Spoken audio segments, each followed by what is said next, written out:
As parents, there are many things you need to teach your kids in order for them to grow up to be happy, functioning adults. But the three big talks are the sex talk, the finance talk, and the death talk. And that's the one we're going to be talking about today. How do you talk to your kids about something that you don't like and don't understand yourself? Let's talking death with your kids.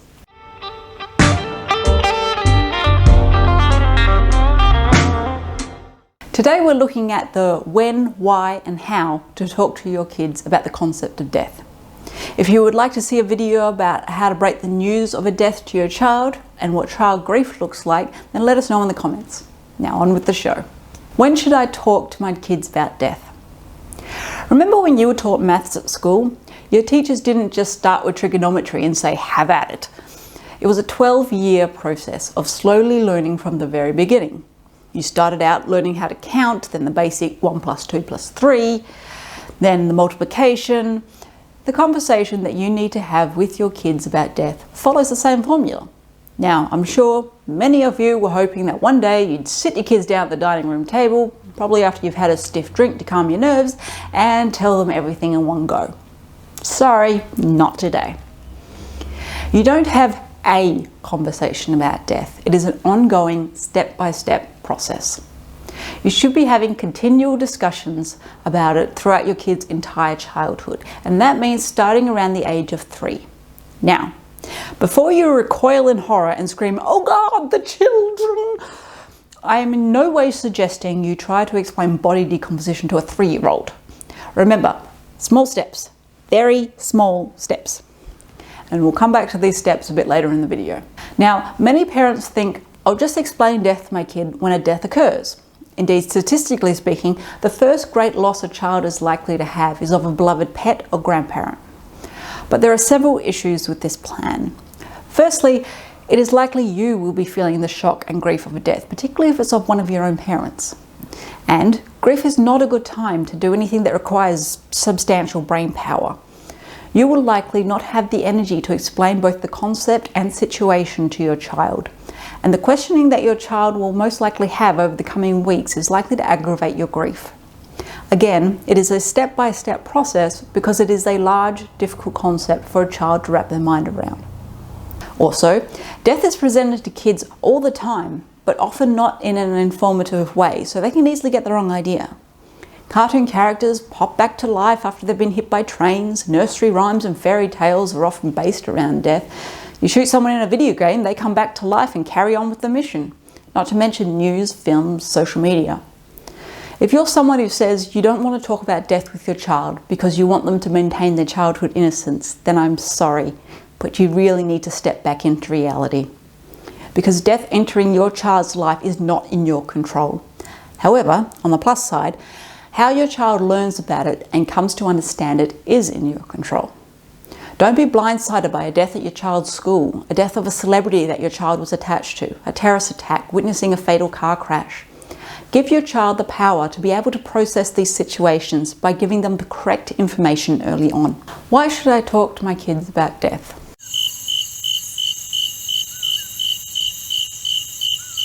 It should go without saying that it is your obligation as a parent to teach your kids the life skills and concepts that they will need to know in order to survive and function as adults in the world. Now, we have already talked about why death should be an ongoing topic of conversation over many years. But now I'm going to explain very frankly why you need to talk about death with your kids at all. The idea that death is permanent and that it could happen to them doesn't really occur until around the age of 9. And that is just when biologically their brains have developed enough to be able to understand such an abstract concept. So for a minute, consider what it means to make your choices without the understanding that you could cease to exist. Let's take this forward to the teenage years where this can have disastrous results. After about the age of 12, a child's ability to understand death is about the same as an adult's. However, as we know, teenagers are often very egocentric and tend to think of themselves as indestructible. Without you informing them of the facts at an early age, they will use the internet and TV to gather their information. This is why so many adolescents have an often romanticized view of death. Think Romeo and Juliet kind of stuff. This brings us to the topic of teenage suicide and drug overdose, to which every parent goes, "Not my kid." There are many examples in a teenager's life that I could use to explain this, but let's go with this one because as a counsellor, it bothers me for so many reasons.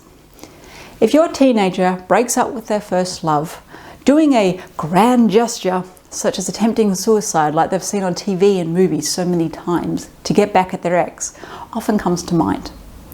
They have visions of waking up in hospital and pristine and glamorous, and their ex will profess their love for them and want them to come back. They haven't processed what death looks like, nor the realities of attempting suicide. They have not worked out, and I will be very frank here, that a bloated corpse not found after many days is not romantic. Traumatizing your family is not romantic. Having lived but caused yourself massive brain damage and now needing around-the-clock care is not romantic. So many teenagers don't think of these things and then become another statistic. And this is why you need to make your kids aware from an early age using the correct terminology, because let's face it, once they're teenagers, it's too late. They're not going to listen to you. Similarly, the peer pressure to take drugs at a music festival or drink driving is very real. And many teenagers cave to peer pressure because they think it'll be fine, that not going through with it will be worse than the end result because I'm young and healthy. And young, healthy, indestructible teenagers don't die, right? You will have explained to them, of course, that drugs tend to go rather badly, or that drink driving is illegal and dangerous, to which they say blah, blah, blah, blah, blah. But you haven't explained to them that death is final and not pretty. Now, this isn't about scaring them straight. This is about giving those kids who lack the confidence and the ability to say no a clear picture to hold on to. It is easier for them to say no if they can picture in their head the worst outcome, their decomposing corpse or permanent disability from brain damage, instead of just feeling a bit sick. The permanent, disfiguring truth of death is what they need to understand. Now, many of you will say, "I don't feel comfortable talking about that," or "it's implied," or "that's going too far," or "they'll know better." But these are your kids, and their well-being is worth more than your uncomfortable feelings, right? How to talk to my kids about death. Before we start looking at specific age categories, there are 2 points that I really need to ram home to you. First, your kid is a blank slate. They don't think of death as a bad thing unless you put it on their slate. It's very important that you don't transfer your own bias and fear onto your children. To make this easier, we have a video called "Why We Are Scared of Death" that I would really encourage you to watch so you can get your mind around your own bias. Like anything, the more you understand a concept, the easier it will be to explain. Secondly, use the correct words, not euphemisms. As humans, we love doing this as a way to distance ourselves from a topic. But we have particular words for particular definitions for a reason. Someone who has died has not passed on, passed away, kicked the bucket, taken a dirt nap, perished, gone away, lost, departed, expired. They're dead. These phrases are fine to use with adults, but not when explaining a difficult concept to a child. Also, if you find yourself having to explain cremation to a child, try not to refer to it as "grandma goes into a big oven." Grandma's not a roast. We're not baking her at 220 until crispy and serving her with spuds and peas. Many parents have been caught out with that one, so save yourself the embarrassment of your small child questioning out loud at the wake, "When are we eating grandma?" Kids are a very literal species. They need you to tell them the truth to avoid confusion. They are learning new things all the time, and death is just one of those many things. That's the great thing about being a kid. Everything is new and fresh. Ages 3 to 5. At this age, death is understood as temporary and reversible. Think about how you joke about that ficus on the patio that looks rather dead, but then you give it a good water and it suddenly comes back to life. To a child of this age, a dead animal or person is simply broken but can be fixed, asleep but can be awakened, gone but will come back. This is why it is so important that the words you use to describe death are the correct terms. Tell a child of this age that their dead grandma is just sleeping or gone away, and you may find your child suddenly doesn't want to go to sleep or panics when you leave the house to go to work. Also, around the ages about 4 to 6, kids often get quite interested in death, and will want to touch or see dead things. This is your chance to start the conversation at a time when they are obviously interested in it. Ask them what they think about that dead bird in the park. If they say it is sleeping, you can gently correct them by explaining that the bird is not sleeping, it is dead, and that means it will not wake up.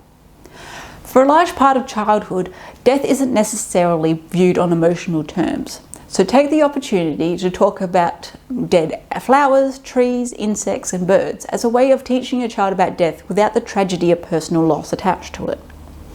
If you're a failing gardener, on the plus side, you've got plenty of material to work with. Your child may not ask any more questions at this point, but it means that the word dead and the meaning not being able to wake up has been connected in their brain. Admittedly, you'll probably need to have this conversation many more times for it to sink in, but it's a start. Ages 6 to 9. At this age, children are starting to understand that death is not reversible or temporary. However, in their mind, it only happens to other people, not to themselves. The concept is still a bit abstract, so they may think of death as a skeleton or a ghostly figure, which is completely fine. During this age period, it is important to help a child understand that them thinking something doesn't lead to death. They feel guilt that they did or said something or didn't do or say something, and that led to someone's death. For instance, if your child chooses to go swimming that weekend instead of visiting their grandparents, and then one of their grandparents dies, they often feel guilt and think that them not seeing their grandparent like they were supposed to is what killed them. It is your job to explain to them that death doesn't work that way. A child of this age also might start to ask some pretty difficult questions like, "Mum, when are you going to die?" Many parents will shut this conversation down immediately, like your child's just insulted you. Don't be that parent. Ask yourself, why is your child asking that particular question? For example, if a classmate's parent has just died, and then they're asking you, when are you going to die, it is probably quite likely that they're looking for reassurance that if you disappear, that they will be cared for. You can explain that you likely will not die for a very long time, and that your child would be an adult by then. Or, if you die sooner, there will still be plenty of people, their other parent, aunts, uncles, grandparents, who love them and who will always be there to care for them. Or your child may ask, "Daddy, when am I going to die?" It may have come up on TV or at school, and they're coming to the realization that the rules of death apply to them as well. Again, don't shut them down. They're not trying to put you in a hard spot. They're not being morbid. They're curious and trying to work out this concept in their head. And you, as a parent, are supposed to have all the answers, which sucks. Now, on one hand, if your child is asking this and they've been diagnosed with a terminal illness, then for the love of God, don't hide it from them. You're not protecting them by hiding their condition. But for the majority of parents, when your child asks this, it is more than likely that they are seeking confirmation that their understanding of the concept is correct. This is a good thing. It means you're raising a child with the ability and motivation to think through complex topics, which is a very necessary skill. And it's okay to say, no one knows when they're going to die, but it probably won't be for a very long time. This may be enough for them to feel validated. Or they may have more questions. Usually, will it hurt when I die, or will I go to heaven? Again, short, factual answers are the way to go here. And don't jump to the easy way out because it's likely to backfire.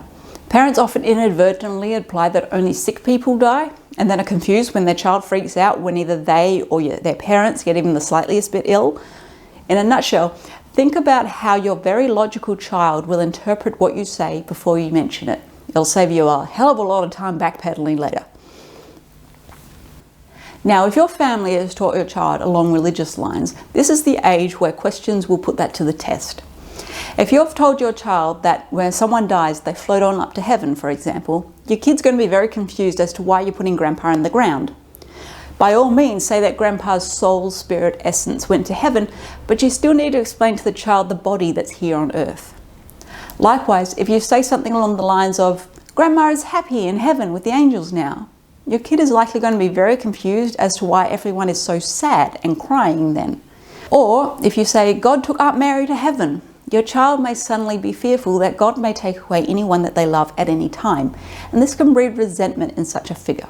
The point is that while these expressions may be comforting to you as an adult, to a child who takes it very literally, it may cause anxiety.